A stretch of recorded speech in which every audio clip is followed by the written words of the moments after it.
Saya ke Pak Susanto dari LBH. Assalamualaikum warahmatullahi wabarakatuh. Selamat malam semua.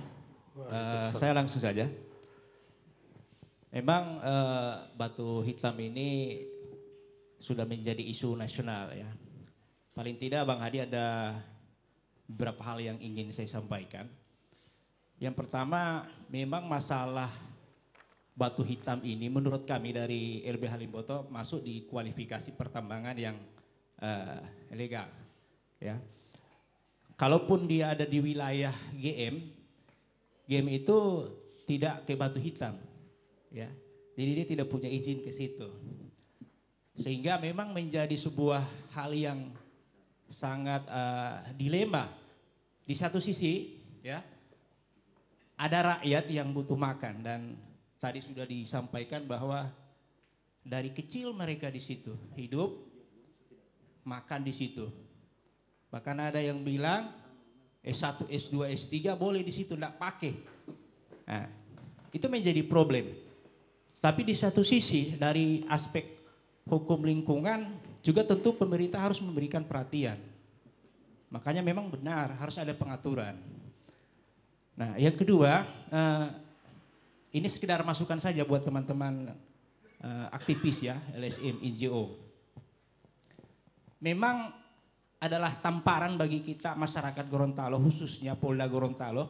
Mudah-mudahan Polda Gorontalo mendengarkan suara saya dan mendengarkan Forum Demokrasi Gorontalo.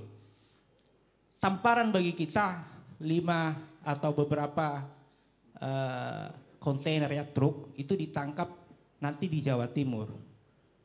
Beberapa bulan yang lalu di wilayah ya, Bapak ya, itu sempat di polis lain. Nah, herannya ini bisa lolos. Nah, kami juga dari LBH Limboto menduga memang ada kekuatan-kekuatan besar di sini. Saya tadi coba sedikit buka ya, sedikit googling tentang beberapa tugas kewenangan yang dimiliki oleh KSOP. Di dalam tafsiran kami sesungguhnya KSOP berdasarkan kewenangannya dan kebijakannya, kalau itu diinterpretasi sebenarnya dia bisa buka. Dia bisa buka. Contoh saja ya, logikanya begini. Hukum itu kan penalaran, logika Pak. Ketika ada barang sesuatu yang kita patut duga itu barang ilegal dan membahayakan yurisdiksi kita, maka kita memiliki kewenangan untuk membuka itu.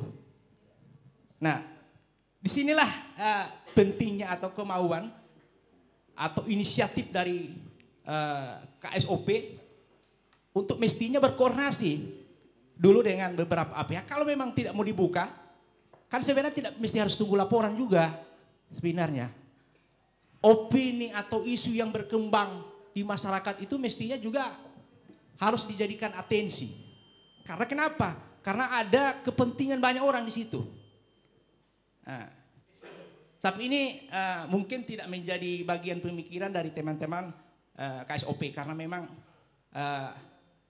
berbedalah cara berpikir. Tapi kalau kami dari praktisi hukum, tentunya hukum itu harus kita nalarkan. Jadi ada interpretasinya di situ. Nah, karena tadi yang dikhawatirkan oleh Bapak kalau nanti ada yang berkurang volumenya, gitu kan? Itu yang dikhawatirkan. Nah, yang kedua, dari teman-teman LSM ini sekedar saran saja Pak.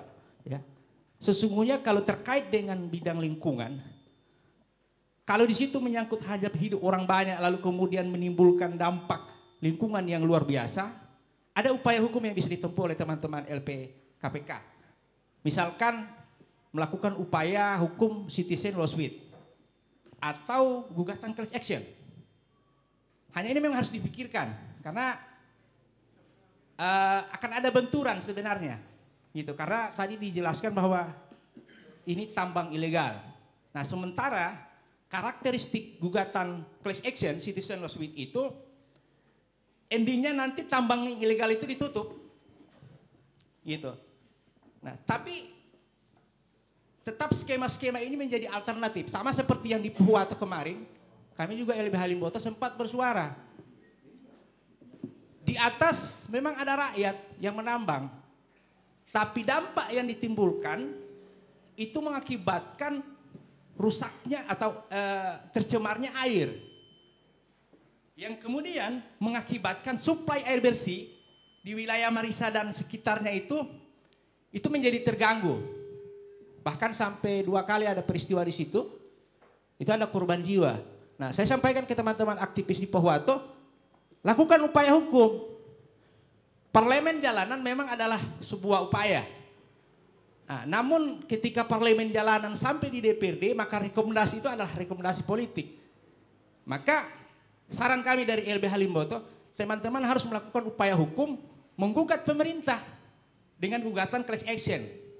Gitu, baik bupati maupun DPRD. Yang kedua, skema yang bisa dilakukan oleh teman-teman yaitu gugatan citizen lawsuit. Apa itu gugatan citizen lawsuit?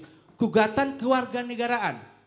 Jadi bagaimana warga negara menggugat pemerintah agar supaya melaksanakan kewajiban konstitusional dia. Misalkan tadi pengaturannya tentang wilayah pertambangan yang mestinya sudah belasan tahun di situ, mestinya dibuka WPR-nya, tapi pemerintah tidak membuka itu. Karena mungkin ya itu tadi ada kepentingan bisnis di dalamnya. Itu digugat, Pak. Gitu, digugat.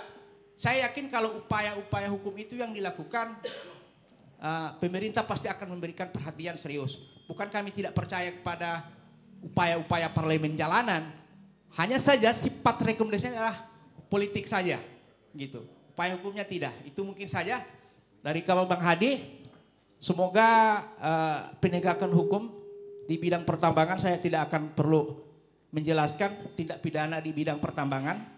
Namun sebagai akhir dari kami bahwa tertangkapnya kontainer itu saya patut menduga ada 2 tindak pidana di situ. Yang pertama, kalau dilihat dari ceritanya, truk ini mau menuju ke Sukadamai.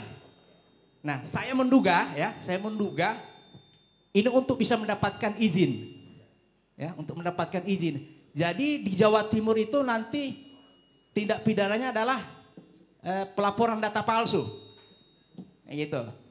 Yang kedua, ini mohon maaf kalau ada teman-teman GM yang menjawab yang mendengar, memantau. Kalau itu di wilayah pertambangannya GM juga bisa dilaporkan di situ. Kenapa? Karena izinnya bukan batu hitam. Dia membiarkan orang untuk melaksanakan atau melakukan aktivitas ilegal di situ. Maka teman-teman NGO, LSM bisa laporkan GM juga. Gitu. Saya pikir itu saja pandangan hukum dari kami, demikian. Lebih dan kurangnya kata dan perbuatan, mohon maaf. Assalamualaikum warahmatullahi wabarakatuh. Ya, waalaikumsalam warahmatullahi wabarakatuh. Dari teman-teman